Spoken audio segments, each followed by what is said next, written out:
Hello and welcome to World Talks on TVP World with me, Ashim Kumar. 4 years after the withdrawal of Russian forces from Bucha, the memory of the massacre continues to shape Europe's response to the war in Ukraine. As justice and accountability remain unresolved, we look at the political and diplomatic developments in Ukraine since then with Oleksiy Goncharenko. He's a Ukrainian member of Parliament. Oleksiy, welcome back. Thank you for taking the time. Thank you for the invitation. You're welcome, sir. So EU leaders have been in Ukraine commemorating the anniversary of the Bucha massacre. How symbolically powerful is that? It is important. I want to thank all European leaders who are today in Ukraine and many ministers of foreign affairs and Kaya Kallas. This is a good, important signal for Ukraine that all these massacres and violation of basic principles on which we all live today, they are remembered and they are not forgotten. And I am very thankful for this. So this is important symbolically. Understood. Now, much evidence has been collected on Bucha, and it's very clear that war crimes have been committed. What has happened in terms of accountability for those war crimes? Unfortunately, not much has happened, but there is a reason for this. The war continues, and unfortunately, it is complicated for Ukraine to get those who are responsible for this to responsibility. But that's something which we should do, and that's what we try to do. One of the things which can help us in this will be a tribunal, special tribunal, which is now established and is in process of starting to operate, created by Council of Europe. And I hope this special tribunal will soon start to fully operate. This responsibility is important not just for justice, but to prevent this to happen again. Indeed, we look forward to that taking place shortly. Now, I'd like to zoom out a little bit and get your view on, 4 years after the start of the full-scale invasion, where we are in terms of peace talks. And I'd like to share a short soundbite with you and the audience, then I'll get your view on it. A video call with the American side is scheduled for tomorrow, and I will join as requested. I discussed this last night with NATO Secretary-General Mark Rutte. We agreed that he, myself, Steve Witkoff, Jared Kushner, Lindsey Graham and several others will participate. The discussion will focus on where we stand and how close we are to reaching a trilateral agreement, or at least holding a trilateral meeting.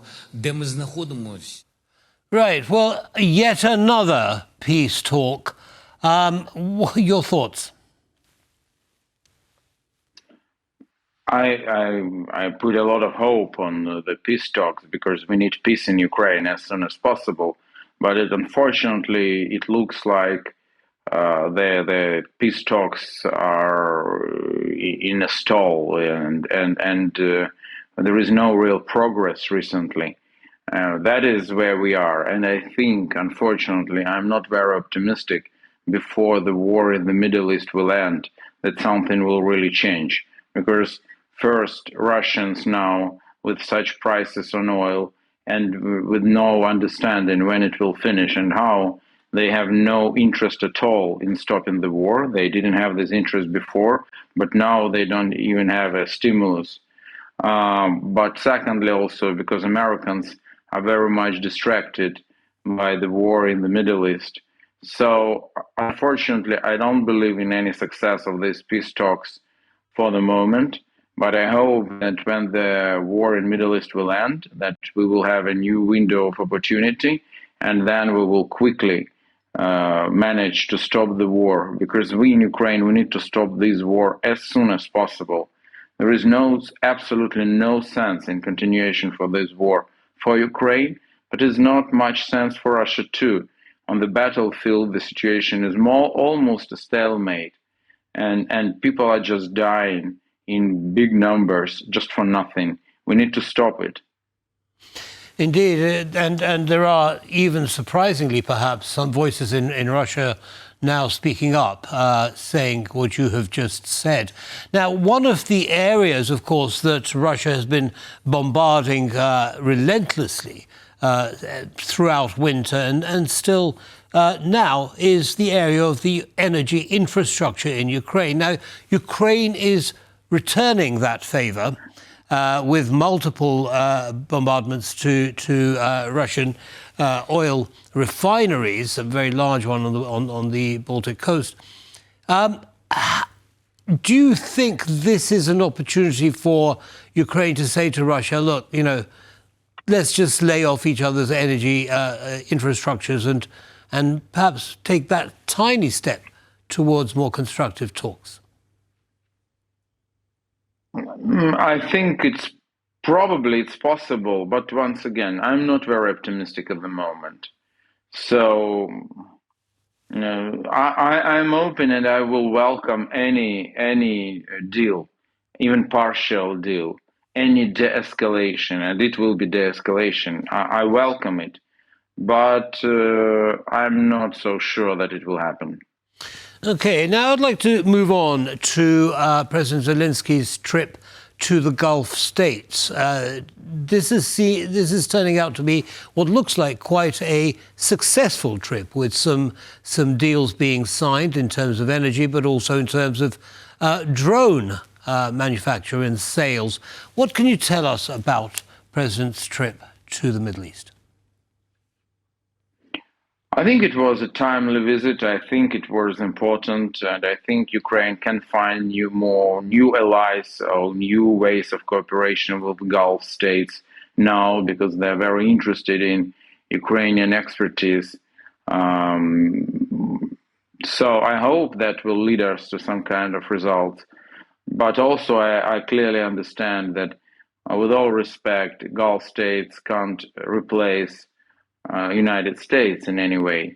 So Ukraine can and should share its military experience with our friends, who also can be supportive to Ukraine.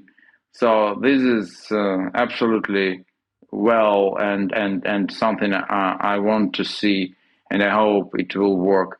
But at the same time, once again, it doesn't change dramatically the picture where we are. And the most important for Ukraine today is to achieve peace. Indeed. Now, one of the things, of course, that has become more and more clear over the last few months is that Ukraine has changed from a recipient of defense material to a provider. And the visit to the Gulf is a very good example of that. You're talking about, working with the US in the same way. How does this change the balance in terms of Ukraine's say in what happens when it comes to peace talks or anything else? It was absolutely understandable that it will happen, that Ukraine will not be just importer of security, but will be, especially after the end of the war, exporter of security. And we're on the way to this. So Gulf area, Gulf region is probably the first example, but definitely not the last. I am absolutely sure about this. But for Ukraine to become a really exporter of security, we need to stop our own war. And once again, I'm coming back to this, but that is super important for us. But after the war will end, Ukraine will be absolutely crucial part of European security.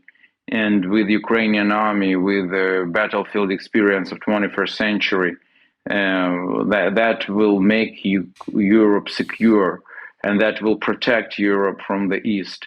And that is something which only Ukraine today can do, and that will be in the benefit of everybody.